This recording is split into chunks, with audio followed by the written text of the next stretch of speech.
প্রিয় শিক্ষার্থী বন্ধুরা, উচ্চ মাধ্যমিক শিক্ষা সংসদ এবছর অর্থাৎ 2024 থেকে উচ্চ মাধ্যমিক স্তরে যে সেমিস্টার পদ্ধতি চালু করেছে, সেই পাঠ্যক্রমে আজ আমরা ক্লাস 11-এর বেঙ্গলি এ অর্থাৎ প্রথম ভাষা বাংলার সেমিস্টার ভিত্তিক নতুন সিলেবাস নিয়ে আলোচনা করব। তাহলে দেখো, তোমাদের ক্লাস 11 এবং 12 মিলিয়ে মোট 4টি সেমিস্টারে কিন্তু পরীক্ষা দিতে হবে। তা প্রথমে তোমাদের ক্লাস 11-এ ফার্স্ট সেমিস্টার এবং সেকেন্ড সেমিস্টার হবে। তা প্রথম সেমিস্টার তোমাদের হবে ক্লাস 11-এর এমসিকিউ পুরোটা, এবং তারপরে দ্বিতীয় যে সেমিস্টার সেকেন্ড সেমিস্টার সেটা তোমাদের কিন্তু হবে বড় প্রশ্নের পরীক্ষা। আর তারপরে ক্লাস 12-এর যে থার্ড সেমিস্টার অর্থাৎ ক্লাস 12-এর প্রথম সেমিস্টার সেটাও কিন্তু হবে তোমাদের এমসিকিউ, এবং তারপরে ফোর্থ সেমিস্টার ক্লাস 12-এর অর্থাৎ শেষ সেমিস্টার সেটা কিন্তু হবে তোমাদের বড় প্রশ্নের পরীক্ষা।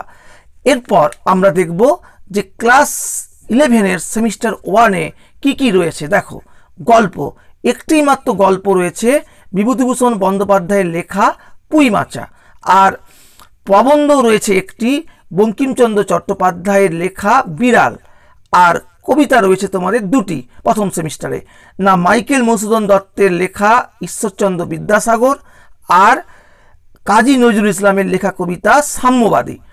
আর এগুলো তোমাদের সবই এবারের জন্য নতুন দেওয়া হয়েছে, এর আগের সিলেবাসের সঙ্গে এই কবিতা গল্পগুলোর কোনো মিল কিন্তু নেই। এরপর দেখো আন্তর্জাতিক গল্প, এটা তোমাদের আগের সিলেবাসও একই ছিল, বিশাল ডানাওয়ালা এক থুরথুরে বুড়ো, এবং তার সঙ্গে আছে ভারতীয় কবিতা, এটাও নতুন দেওয়া হয়েছে। ভারভারা রাওয়ের লেখা চারণ কবি, অনুবাদ করেছেন বাংলাতে শঙ্খ ঘোষ। এরপর তোমাদের ভাষা, এই ভাষা থেকে তোমাদের রয়েছে 4টে অংশ: বিশ্বের ভাষা ও ভাষা পরিবার, বাংলা ভাষার উদ্ভব ও ক্রমবিকাশ, ভারতে প্রচলিত ভাষা পরিবার এবং বাংলা ভাষার বৈচিত্র্য। এগুলো সবই আগের সিলেবাসও একই রকম ছিল। এরপর বাংলা শিল্প সাহিত্য ও সংস্কৃতির ইতিহাস, এখান থেকে তোমাদের রয়েছে দুটো পর্ব। 1, এখানে তোমাদের রয়েছে প্রাচীন বাংলা সমাজ ও সাহিত্য অর্থাৎ চর্যাপদের সময়, আর তারপরে তোমাদের পর্ব 2, সেখানে তোমাদের রয়েছে দেখো মধ্যযুগের বাংলার সমাজ ও সাহিত্যের প্রধান ধারা, শ্রীকৃষ্ণ কীর্তন, বৈষ্ণব পদাবলী, চৈতন্য ও চৈতন্য জীবনী, মঙ্গল কাব্য অনুবাদ, ইসলামীয় ধারা, শাক্ত পদাবলী, অর্থাৎ মধ্যযুগের বাংলা সাহিত্যের প্রায় সব কিছু এখানে রয়েছে।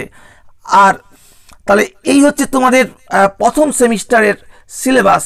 এবার আমরা দেখব যে প্রথম সেমিস্টারে তোমাদের কোশ্চেন্স প্যাটার্নটা কীরকম রয়েছে। দেখো, প্রথম সেমিস্টার তোমাদের সবটাই কিন্তু হবে এমসিকিউ, আর 40 নাম্বার মধ্যে পরীক্ষা তোমাদের হবে, আর বাকি তোমাদের প্রজেক্ট ওয়ার্ক। ফার্স্ট সেমিস্টারে 40, দ্বিতীয় সেমিস্টারে 40, আর 10 করে 20 হচ্ছে তোমাদের প্রজেক্ট, তাহলে মোট 100 নম্বর। তা এখানে তোমাদের প্রথম সেমিস্টারে সবটাই এমসিকিউ, সেক্ষেত্রে তোমাদের গল্প থেকে ওই যে একটি গল্প তোমাদের রয়েছে সেখান থেকে তোমাদের মোট 8 নম্বরের এমসিকিউ থাকবে, এবং তারপরে তোমাদের প্রবন্ধ থেকে একটি প্রবন্ধ তোমাদের রয়েছে সিলেবাস, সেখান থেকেও তোমাদের 5 নম্বরের এমসিকিউ থাকবে টোটাল। তারপরে কবিতা, দুটো কবিতা আমরা দেখলাম, সেখান থেকে তোমাদের এমসিকিউ থাকবে 7টি, আর আন্তর্জাতিক গল্প ভারতীয় কবিতায় দুটো মিলে তোমাদের এমসিকিউ থাকবে 5টি মোট। আর তারপরে ভাষা থেকে তোমাদের থাকবে সবথেকে বেশি এমসিকিউ 10টি, আর বাংলা শিল্প সাহিত্য সংস্কৃতির ইতিহাস এখান থেকে তোমাদের 5 নম্বরের এমসিকিউ থাকবে। তাহলে এই হচ্ছে তোমাদের প্রথম সেমিস্টারের নম্বর বিভাজন, অর্থাৎ সবটাই এমসিকিউ। এরপর আমরা চলে আসব ক্লাস 11-এর সেমিস্টার 2, দ্বিতীয় সেমিস্টার। দুটি গল্প রয়েছে এখানে তোমাদের। 1 নম্বর হচ্ছে রবীন্দ্রনাথ ঠাকুরের লেখা ছুটি গল্প, আর প্রেমেন্দ্র মিত্রের লেখা তেলনাপোতা আবিষ্কার। এর মধ্যে তোমাদের এই তেলনাপোতা আবিষ্কার গল্পটা আগের সিলেবাসেও ছিল। আর কবিতা, এখানেও দুটো কবিতা আছে সেকেন্ড সেমিস্টারে, বিদ্যাপতি লেখা ভাব সম্মিলন, আর লালন শাহের লেখা লালন শাহ ফকিরের গান, আর কবি জয় গোস্বামী, আধুনিক কবি জয় গোস্বামী, তার লেখা কবিতা নুন। তাহলে এই 3টে কবিতার মধ্যে তোমাদের নুন কবিতাটা আগের সিলেবাসেও ছিল, এখনও আছে। আর নাটক, বিজন ভট্টাচার্যের লেখা আগুন, এটা একদম নতুন দেওয়া হয়েছে সিলেবাসে, আগের সিলেবাসে নাটকটা অন্য ছিল। তা এর সঙ্গে তোমাদের রয়েছে পূর্ণাঙ্গ সহায়ক গ্রন্থ, এটাও নতুন দেওয়া হয়েছে এই সিলেবাসে, সৈয়দ মুস্তফা আলীর লেখা পঞ্চতন্ত্র, সেই বই থেকে তোমাদের 4টে গল্প সিলেবাসের মধ্যে রয়েছে। বই কেনা, আজব শহর কলকাতা, আর 25শে বৈশাখ এবং আড্ডা, এই 4টে থেকে তোমাদের প্রশ্ন পরীক্ষায় আসবে।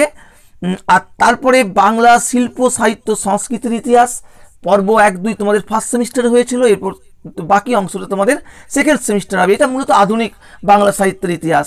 এখানে পর্ব 3তে তোমাদের রয়েছে আধুনিক বাংলা সাহিত্য, যুগের আধুনিকতা ও ঔপনিবেশিক বাংলার সামাজিক ও ধর্মীয় আন্দোলন, শিক্ষা সংস্কার, গদ্যের উদ্ভব, কবিতা, উপন্যাস ও ছোট গল্প, নাটক, যাত্রা ও নাট্যমঞ্চ, প্রবন্ধ 70 দশক পর্যন্ত, একবার 1970 সাল পর্যন্ত। তার মধ্যে তোমাদের লৌকিক সাহিত্য রয়েছে, ছড়া, ধাঁধা এবং প্রবাদ কথা, এগুলো আগের সিলেবাসও ছিল। তারপরে কবিতা, কবিতায় মহাকাব্য, আখ্যান কাব্য এবং গীতি কবিতার ধারা, তার মধ্যে কবিতাগুলো উল্লেখ করে দেওয়া আছে কোন কোন কবির সম্বন্ধে আমরা জানবো। মধুসূদন দত্ত, রবীন্দ্রনাথ ঠাকুর এবং কাজী নজরুল ইসলাম, জীবনানন্দ দাশ এবং তার পরবর্তী কবিরা আছেন তাদের সম্বন্ধে আমরা জানবো। আর তারপরে কথা সাহিত্যের মধ্যে আছেন বঙ্কিমচন্দ্র চট্টোপাধ্যায়, রবীন্দ্রনাথ ঠাকুর, শরৎচন্দ্র চট্টোপাধ্যায়, মানিক বন্দ্যোপাধ্যায়, বিভূতিভূষণ বন্দ্যোপাধ্যায়, তারাশঙ্কর বন্দ্যোপাধ্যায় ও পরবর্তী ধারা।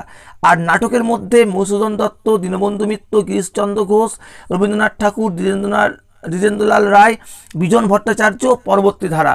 অর্থাৎ সাহিত্য ইতিহাসে অনেকটাই বড় অংশ এখানে রয়েছে। তারপরে তোমাদের আরেকটা নতুন অংশ রয়েছে প্রবন্ধ রচনা, যেটা তোমাদের আগের সিলেবাস 11-এ ছিল না, এবারে দেওয়া হয়েছে। প্রবন্ধ রচনা তোমাদের দ্বিতীয় সেমিস্টারে রয়েছে।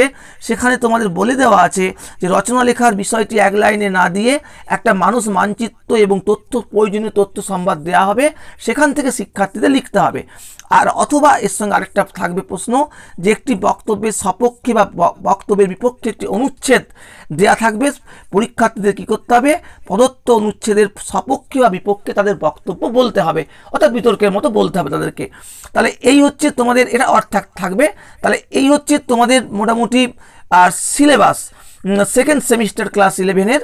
এরপর আমরা দেখব যে সেকেন্ড সেমিস্টারের সিলেবাসের নম্বর প্যাটার্নটা কী আছে, কারণ এই সেকেন্ড সেমিস্টার তোমাদের কিন্তু বড় প্রশ্নের উপরে হবে, এসএকিউ এবং লং কোশ্চেন্স, এই দুটোর উপরে এই পরীক্ষাটা হবে, এখানে কোনো এমসিকিউ কোশ্চেন্স থাকবে না। তাহলে সেটা আমরা একবার দেখে নেব। দেখো প্রথমে গল্প থেকে তোমাদের short answer type questions type 1 অর্থাৎ 2 নম্বরের কোনো প্রশ্ন লিখতে হবে না।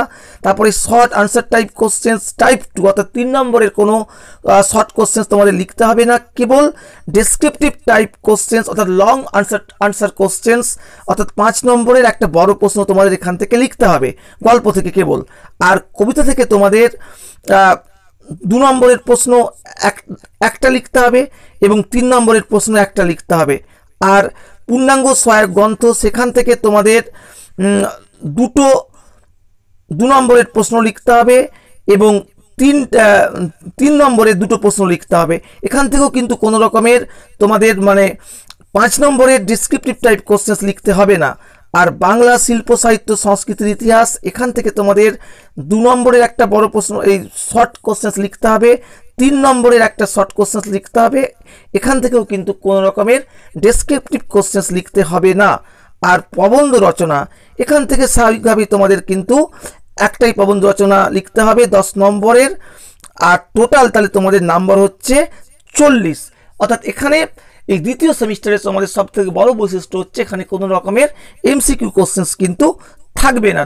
এখানে তোমাদের মূলত বড় প্রশ্ন অর্থাৎ 2 নম্বরের কোশ্চেন্স, 3 নম্বরের কোশ্চেন্স এবং 5 নম্বরের প্রশ্ন, আর রচনার ক্ষেত্রে 10 নম্বরের প্রশ্ন।